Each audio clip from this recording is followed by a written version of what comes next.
Hello everyone, welcome back to channel Shiksha. Last video में हमने किया था balancing of chemical equation by hit and trial method. उसी के बेस पे ये चार एग्जांपल्स थी जो आप लोगों को खुद से सॉल्व करनी थी। तो आइए टर्न बाय टर्न इन चार एग्जांपल्स को सॉल्व करते हैं। फर्स्ट एग्जांपल है H2 + Cl2 give us HCl। तो ये छोटे से टेबल में इनको कवर करते हैं। देखो फर्स्ट एग्जांपल में अगर मैं देखूं तो कितने एलिमेंट्स हैं मेरे पास? दो एलिमेंट्स हैं। कौन कौन से हैं? H और Cl। H on reactant side कितना है? 2 और प्रोडक्ट साइड कितना है? 1। Cl ऑन रिएक्टेंट साइड 2 और प्रोडक्ट साइड 1। तो ये तो सबसे सिंपल एग्जांपल है, पता चल रहा है कि डायरेक्ट प्रोडक्ट में 2 मल्टीप्लाई हो जाएगा। तो ये बैलेंस्ड हो गया HCl। H2 + Cl2 give us 2HCl। Next example है Na + H2O give us NaOH + H2 + Cl2। तो इसको कवर करते हैं। कितने एलिमेंट्स हैं इसमें? इसमें एलिमेंट्स हैं 3। एक है H, Na और O। क्लियर? तो पहले Na देखते हैं। Na रिएक्टेंट वाली साइड 1, Na प्रोडक्ट वाली साइड 1। क्लियर? अब हाइड्रोजन देखते हैं। हाइड्रोजन रिएक्टेंट वाली साइड 2 और प्रोडक्ट वाली साइड। अब यहां पर प्रोडक्ट वाली साइड हाइड्रोजन दो बार है। एक है NaOH में, एक है H2 में। तो उसको सेपरेटली लिखते हैं। एक है मेरे पास 1 और दूसरा है मेरे पास (2). क्लियर? अब O रिएक्टेंट वाली साइड में 1 और प्रोडक्ट वाली साइड में अगेन 1। ठीक, बैलेंस करते हैं। देखो Na बैलेंस्ड है, O बैलेंस्ड है, बचा गया मेरे पास हाइड्रोजन। तो हाइड्रोजन को बैलेंस करने के लिए दो बार है हाइड्रोजन। तो इसमें थोड़ा सा ट्विस्ट की तरह देखते हैं कि यहाँ पर भी 2 है, यहाँ पे है 1, 2। तो अगर मैं सेपरेटली 1, 2 को लेके चलूं तो 2 और 2 तो बैलेंस्ड है बट 1 बैलेंस्ड नहीं है। तो बैलेंस किसको करना है मेरे को? 1 को। एक तो ये ऑप्शन आ गया। दूसरा ऑप्शन अगर ट्रिक लगानी है तो ये है कि इन दोनों में से छोटा नंबर कौन सा है? क्योंकि बड़ा तो चेंज होगा नहीं। कौन सा चेंज होगा? छोटा। तो छोटा कौन सा है? 1। क्या करेंगे इसको? 2 के साथ मल्टीप्लाई। क्लियर? तो ये आ गया मेरे पास 1 कहां है? इस साइड। इसको 2 के साथ मल्टीप्लाई कर दिया।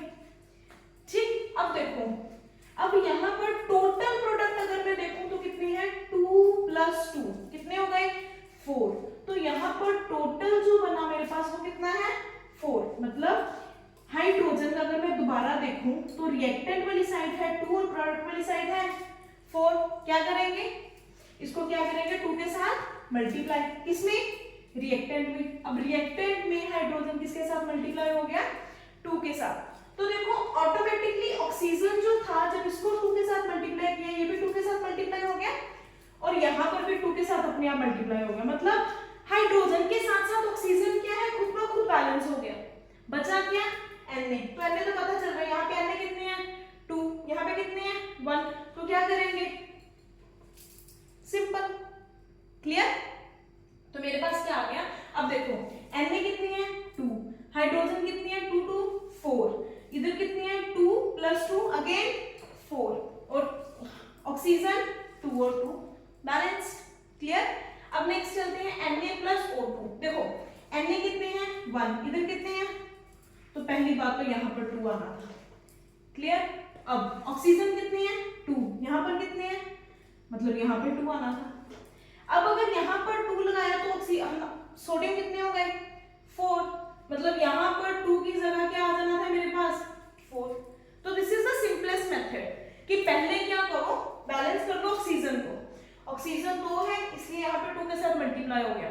और जब ऑक्सीजन मल्टीप्लाई को बैलेंस करने के लिए 2 के साथ मल्टीप्लाई किया, सोडियम कितना आ गया मेरे पास? 4। तो मैंने बाहर सोडियम लगा लिया। क्लियर? और सॉरी, सोडियम के बाहर 4 लगा लिया। अब नेक्स्ट BaCl2। सबसे पहले क्या करें? Ba को देखते हैं। Ba 1 Cl यहां पर कितने हैं? 2। यहां पर कितने हैं? 1। तो बेसिकली यहां पर 2 times multiply H2 H2 SO4 SO4। अब देखो SO4 का क्या है? This is sulphate ion.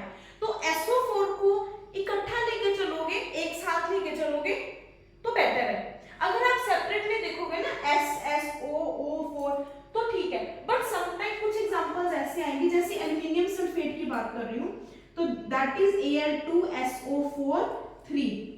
तो उसमें आप ये नहीं करोगे कि है 3, ऑक्सीजन भी। अब इसको कलेक्टिवली ले लो कि SO4 कितने टाइम्स है, 3 times, that will be better. Clear?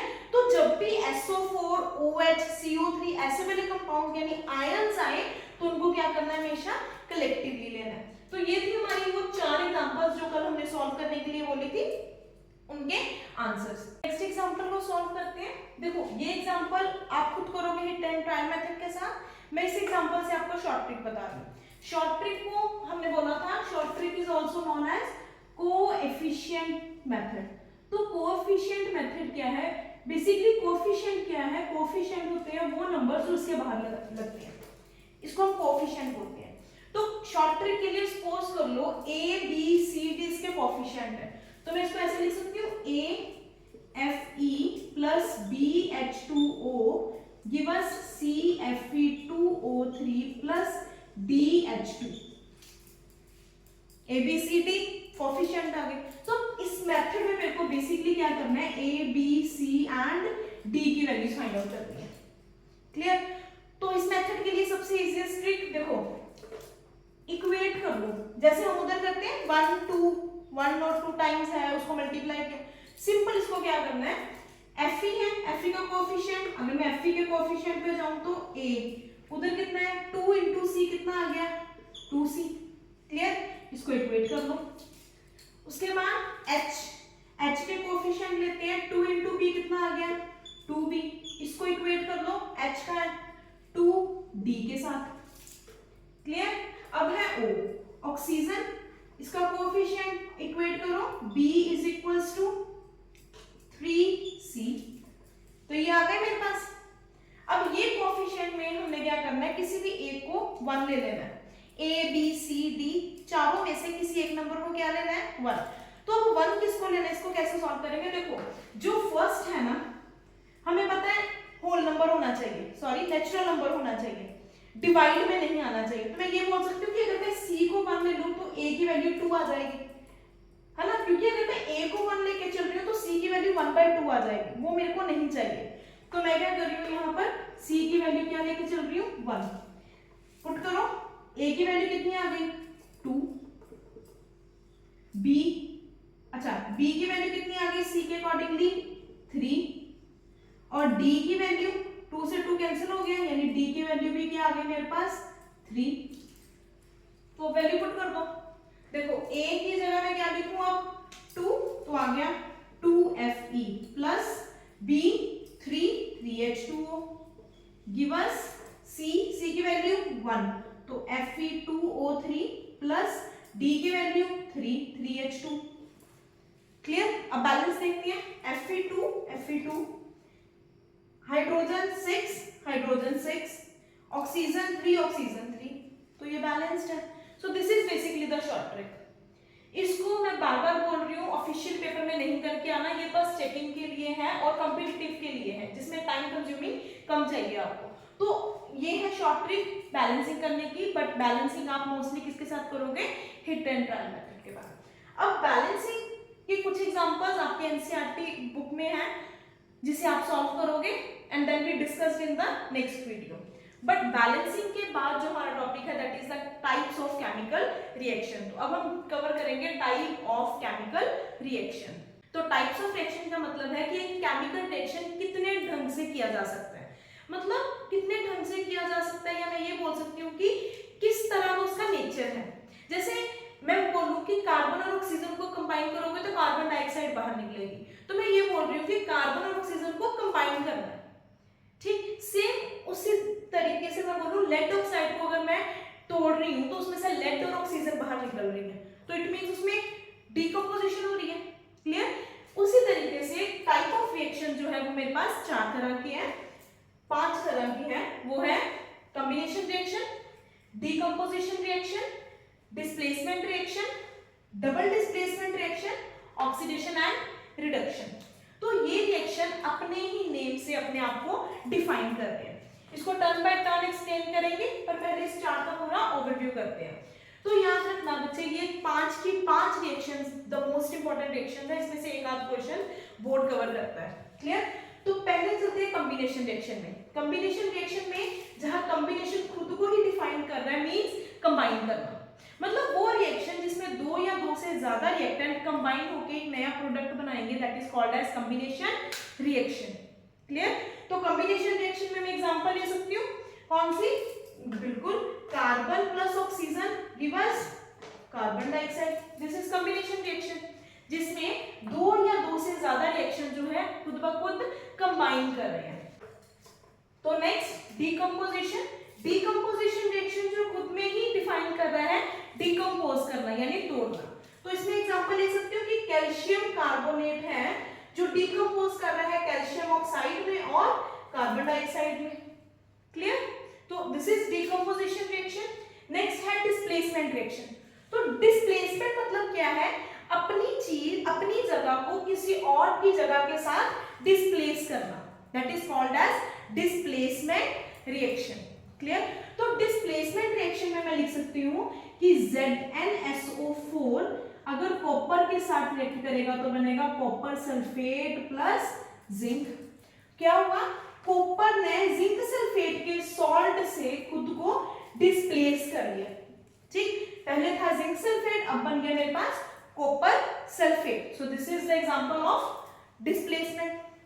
अब डबल डिस्प्लेसमेंट क्या है? देखो डबल डिस्प्लेसमेंट क्या है और डिस्प्लेसमेंट में एक छोटा सा डिफरेंस है जो कि बहुत मायने रखता है कि डिस्प्लेसमेंट में मेरे पास एक सॉल्ट है, एक एलिमेंट है। डिस्प्लेसमेंट में मैं दोबारा बोल रही हूँ, डिस्प्लेसमेंट में मेरे पास एक बेस, एक सॉल्ट है और एक एलिमेंट है। तो एलिमेंट सॉल्ट के आयन को डिस्प्लेस कर रहा है। बट डबल डिस्प्लेसमेंट में क्या बोलूंगी?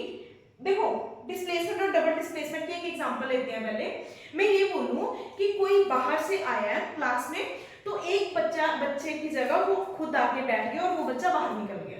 This is displacement. कि कोई बाहर से एक आया क्लास में, उसने उस बच्चे को उठाया और चेंज हो गया, मतलब वो बाहर चला गया, वो अंदर आ गया। क्लियर? अब डबल डिस्प्लेसमेंट क्या है? दो रोज है क्लास में मेरे पास, जिसमें उन दो रोज में ही बच्चे ने अपनी सीट जो है इंटरचेंज की है। This is double displacement. तो याद रखना, डिस्प्लेसमेंट में एक सॉल्ट और एक एलिमेंट, और डबल डिस्प्लेसमेंट में दोनों सॉल्ट के आयंस जो है वो डिस्प्लेस होंगे। सो दिस इज डबल डिस्प्लेसमेंट। कि डिस्प्लेसमेंट कोई एक नहीं कर रहा। देखो उसमें क्या है, डिस्प्लेसमेंट में क्या है, कोई बाहर से आया, किसी बच्चे की सीट पे बैठा और वो बच्चा उठ के बाहर चला गया, मतलब उसका उस क्लास में अब कोई रोल नहीं है क्योंकि वो बाहर जा चुका है। डबल डिस्प्लेसमेंट में क्या है, दोनों क्लास में है, दोनों रोल प्ले कर रहे हैं, बट सीट क्या है, इंटरचेंज है। सो this is double displacement. Clear? तो डबल डिस्प्लेसमेंट में मैं ये बोल सकती हूँ कि मेरे पास जैसे एग्जांपल है Na2SO4 plus BaCl2 give us BaSO4 plus 2NaCl। तो अब देखो सोडियम सल्फेट सोडियम क्लोराइड बन गया और बेरियम क्लोराइड बेरियम सल्फेट बन गया। So this is double displacement reaction. अब नेक्स्ट चलते हैं ऑक्सीडेशन एंड रिडक्शन। अच्छा, oxidation and reduction both are different. Oxidation में क्या है, ऑक्सीडेशन में हमेशा एडिशन ऑफ ऑक्सीजन है। एडिशन ऑफ ऑक्सीजन, तो मैं ये बोल सकती हूँ बिल्कुल। अब एडिशन ऑफ ऑक्सीजन में एक बात याद रखो, क्या मैं कंबशन की एग्जांपल ऑक्सीडेशन में ले सकती हूँ? यस, मैं कंबशन को क्या बोलूंगी कि कंबशन क्या लीड कर रहा है, ऑक्सीडेशन। और रिडक्शन में क्या है, रिडक्शन में है मेरे पास रिमूवल ऑफ ऑक्सीजन।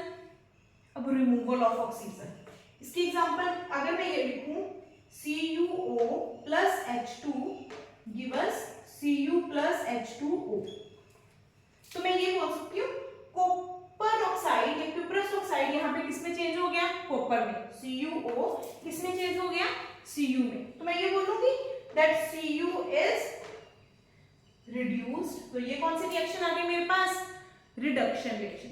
तो ये था मेरे पास टाइप्स ऑफ रिएक्शन में हर रिएक्शन की अपनी अपनी कुछ एग्जांपल्स। अब इसके बाद हम करेंगे पर्टिकुलर रिएक्शन का एग्जांपल्स और उसको डिफाइन। उसके लिए एक काम है, घर से बैठ के इसको पढ़ो और सोचो कि कॉम्बिनेशन रिएक्शन, डिकम्पोजिशन रिएक्शन में और डेली लाइफ में कौन सी एग्जांपल्स हो सकती है।